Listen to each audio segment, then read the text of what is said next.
আমার প্রিয় দিদি ও বোনদের একটা কথা জানিয়ে দিতে চাই। সংসার জীবনে স্বামী বা শ্বশুরবাড়ির যেই হোক না কেন, এদের কারো কথা মনে লাগাবে না। কারণ সবার কথা মনে নিলে তোমার চোখের জল কখনোই শেষ হবে না। সারা জীবন তোমাকে কান্না করেই কাটাতে হবে।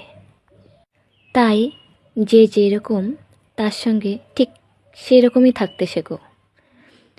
দেখবে তুমি অনেক ভালো থাকবে। অন্যের কথা মনে নিয়ে কান্না করে করে যদি তুমি মানসিক রোগে আক্রান্ত হয়ে যাও, তাহলে ভাবো তোমার সংসারটাকে কি তুমি সাজাতে পারবে? কখনোই না। তাই বলছি, তুমি যদি নিজে সুস্থ থাকো তাহলে কিন্তু সব কিছু সুস্থভাবে পরিচালনা করতে পারবে। সেই জন্যই বলবো, তুমি নিজে শক্ত হও, সব কিছু শক্তভাবে গড়ে তোলো, সংসারকে সুন্দরভাবে আগলে রাখো, ঠিক আছে? কেননা আজকাল প্রায় কিন্তু দিদি ভাই বা বোনদের মানসিক কষ্ট পেতে দেখা যায় এই সংসার জীবনে।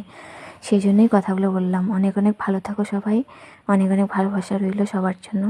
থ্যাংক ইউ সো মাচ আমার পুরো ভিডিওটা দেখার জন্য। আজকের মতো টাটা।